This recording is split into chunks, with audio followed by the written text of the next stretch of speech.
Nikola Tesla was born in the Serbian town of Sniljan on July 10, 1856, and died in New York on January 7, 1943. He was a brilliant inventor, experimental physicist, electrical and mechanical engineer. He became known for his inventions for supplying electricity using alternating current over long distances, for the creation of alternating current induction motors, and for patents related to the polyphase system. He moved to the United States and worked for a time at Thomas Edison's companies until he secured funding for his own projects. Tesla set up laboratories and companies in New York where he developed electrical and mechanical devices and conducted experiments with oscillators, generators, and electrical discharge tubes. He fought the famous War of the Currents with Thomas Edison and won. In the 1890s, Tesla invested all the money he had into one of his ideas for wireless lighting and worldwide electrical power distribution, creating high-voltage, high-frequency experiments in New York and Colorado Springs. This project was not completed, as Tesla ran out of financial resources before he could finish it. His research was fundamental to improving the transmission of electrical energy over long distances. Tesla died impoverished in a New York hotel after all his investments failed. After his death, the 80 trunks containing notebooks, documents, and invention notes disappeared from the hotel where he resided. His main inventions were alternating current, the rotating magnetic field, wireless transmission, the death ray, the Tesla coil, the Tesla turbine, the Tesla oscillator, the Tesla principle, remote control, and a possible earthquake machine. The present is theirs. The future for which I really worked is mine. If you want to find the secrets of the universe, think in terms of energy, frequency, and vibration. I don't care that they stole my idea. I care that they don't have any of their own. The scientists of today think deeply instead of clearly. One must be seen to think clearly, but one can think deeply and be quite insane. My brain is only a receiver. In the universe there is a core from which we obtain knowledge. The desire that guides me in all I do is the desire to harness the forces of nature to the service of mankind. Our virtues and our failings are inseparable, like force and matter. Be alone, that is the secret of invention.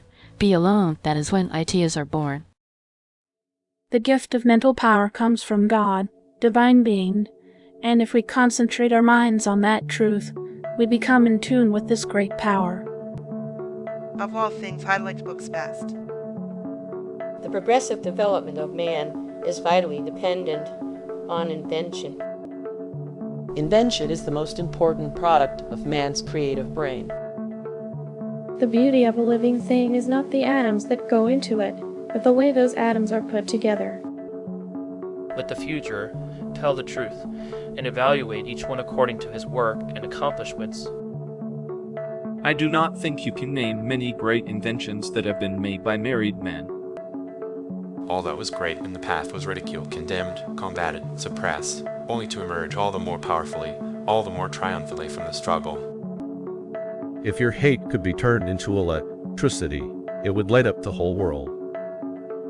We crave for new sensations, but soon become indifferent to them.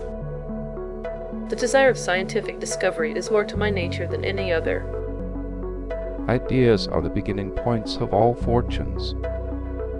I do not think there is any thrill that can go through the human heart like that felt by the inventor as he sees some creation of the brain unfolding to success. I have had many hardships, but I have never had any fear. One must be sane to think clearly, but one can think deeply and be quite insane. The scientific man does not aim at an immediate result. He does not expect that his advanced ideas will be readily taken up. The spread of civilization may be likened to a fire. First, a feeble spark, next a flickering flame, then a mighty blaze. The day science begins to study non-physical phenomena, it will make more progress in one decade than in all the previous centuries of its existence. Let the future tell the truth.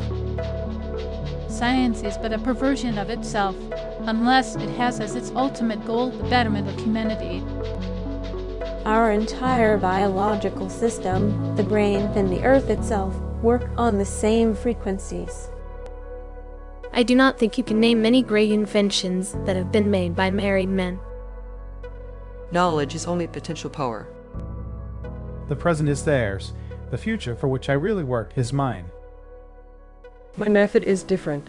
I do not rush into actual work. The scientists of today think deeply instead of clearly. Instinct is something which transcends knowledge.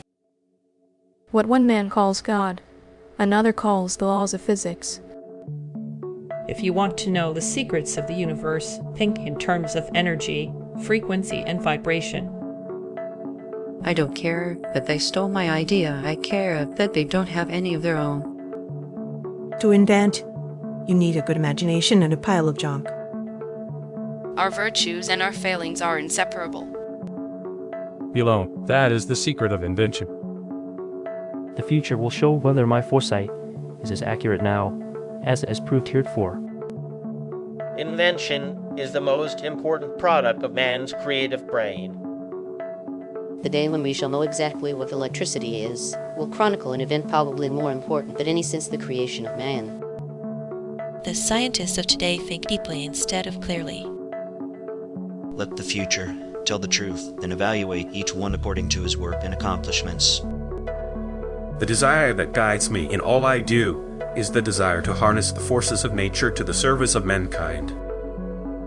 I do not think you can name many great inventions that have been made by married men.